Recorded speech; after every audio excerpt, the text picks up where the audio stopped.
Hey everybody, so today I came across something annoying on Twitter. And, you know, British people are already pretty annoying and libertarians are pretty annoying, so you put them together and you get freaking annoying video. So let's check it out. It already passed 500,000 views. Let's see. How would you describe your political beliefs? How would you describe your political views?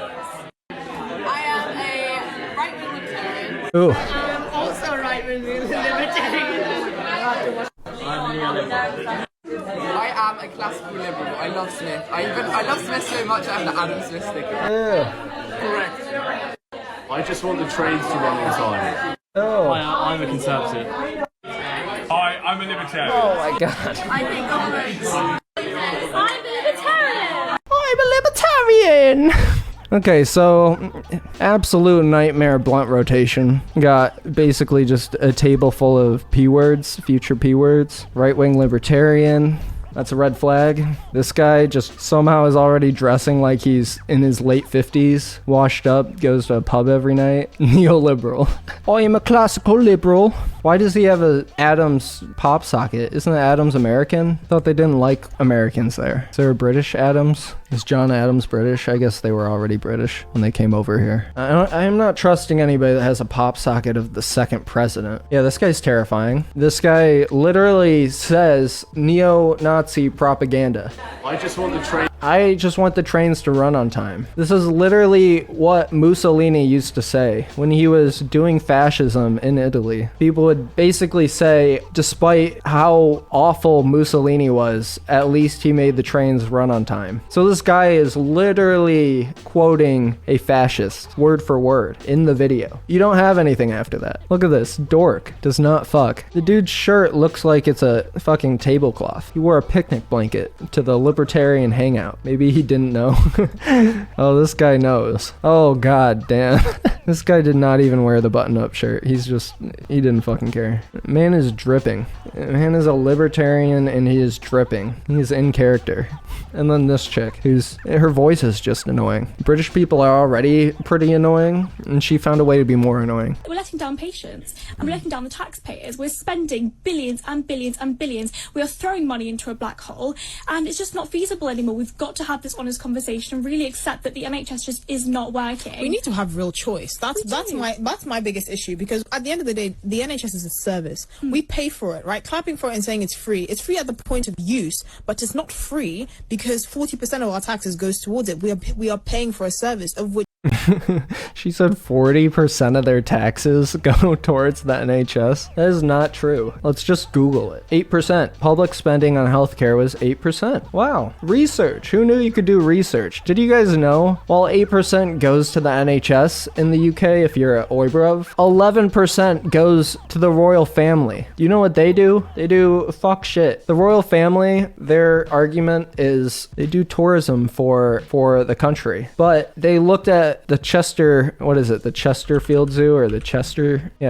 Zoo. And this zoo pulls in more money than the royal family per year. And it takes in far less taxes than the royal family. It's crazy they write them a blank check just to give to the royal family, which is this obsolete, outdated, super outdated form of of rulership where she doesn't even really have any power or has to do anything. After Elizabeth croaks, they need to just cut the whole thing off. It's costing them more every year. Oh my god. They literally are making more now in 2021, 2022 than they're making more than 2 times what they were making 6 years ago. But what do? They're not working more than twice as hard. It's not like their living expenses went up. They don't pay rent. They don't have to pay for anything. They get it all for free. This is crazy. Oibrovs are wild. And they're complaining about the free healthcare service. Oh yeah, it's free at the point of use, but it costs us 40% in taxes. Meanwhile, they would argue out the butt for the royal family any day of the week.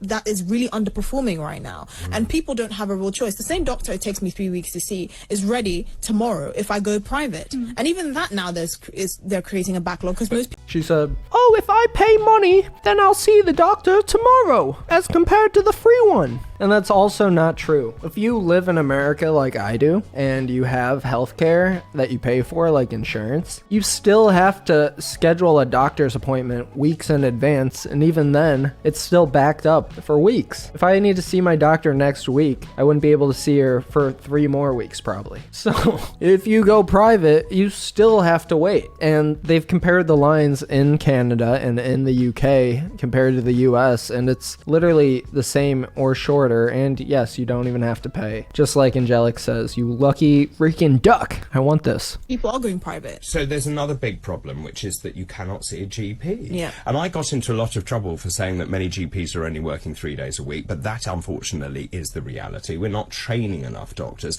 The situation for those doctors is so untenable, they don't want to stay. And of course, many are retiring. So we've got a recruitment problem. We also, and then people say, well, it's about money. Well, it's not about money. We actually fund the NHS very, very well indeed. Yeah. What would you do? So, I mean, my view is we need to start again, and we need to think really hard about what the NHS is, what it provides, and what are those core skills.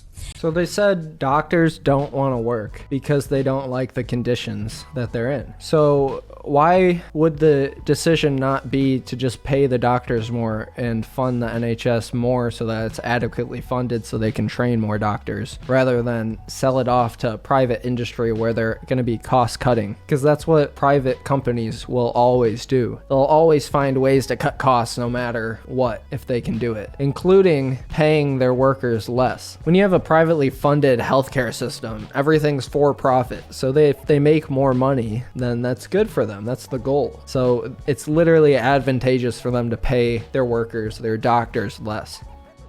So they're arguing for the exact thing that they are complaining about. So my view is personally that we need to sort of introduce free market reforms into the NHS. Yep. And before everybody screams at me and tells me that I'm evil for thinking that, I think that whenever we talk about NHS reform, people think you want to sell it to Trump. You want a US system. Yeah. And it's like, newsflash, there are more than 2 countries in the world. There are more than enough models of healthcare that we can look at. I mean, That's a great point. My favourite model is... I mean, what's amazing is every developed country in the world has free healthcare, exactly like how they have. And there's actually only one developed country in the world that doesn't have public healthcare, and that's the United States. So when she says, oh, there's more than 2 countries in the world that we can look at, there's actually not. She can only look at the US, and if you go to the free market for your healthcare in the US, all you get is insulin that costs you more than $200, $300 per carton. It's not too desirable. It's insane that she would get up, throw on her plaid-ass suit jacket, and then go on some morning talk show just to like shill for just absolute dog water ideas. The Singaporean system, but I know that there are people that really, really like the Dutch system. You've got the Swedish, the German, where they've got different Swiss. types of different sort of Yeah, just naming every country that has universal healthcare. hybrid models of public and private partnerships that work so much better, because at the end of the day, in those systems, it is the consumer that is at the heart of it and not the bureaucracy. She said, oh, we actually need a hybrid model of private and public. I wonder why that is, huh? I wonder why we would need to keep part of it public, huh? It's almost like when you go more private, you have less control over the costs of the medicine? Who would ever think that? God damn. So, I'm like, back in the day, me and you, baby, we used to have fun until we delivered that baby. Look, that's not my son. What? This is like too much information about British politics. You can be anti-Boris and then be pro-Thatcher. I feel like it's one thing, in the US, everybody is anti-Ronald Reagan. And there's still, if you talk to any suburbs, NIMBY type person, they will be like, oh, what? You hate Reagan? Oh my gosh. But it's like Margaret Thatcher is like even more universally hated to a certain degree than Reagan, because she's British. And British people, by default, they're the worst people. Thirsting for Thatcher, it's like anything I do to try to make fun of them, it can't even touch the embarrassment that they do to themselves. Look at all these comments. Do you think Thatcher exerted girl power when she funneled money into the North Irish death squads? Thatcher died on my birthday, and it was my favorite present. You think Margaret Thatcher showed girl power when she sent paramilitary death squads to my country? country? Maggie's in the mud. Is it hot down there, Maggie? Let's see what Maggie has to say about this tombstone. Ah, yes, girl boss Maggie showing those dirty miners, factory workers what for. Literally not a positive comment. That's insane. Okay, so that was a short one, but we learned what we already knew. Libertarians are awful, and just adding British people onto that makes it worse. Guys, if you liked the video, please hit like and subscribe so you can catch the next one. And if you want to record these on stream with me, I'm on Twitch every day from 7 to 9 p.m. Central Time, so I will see you there. Peace.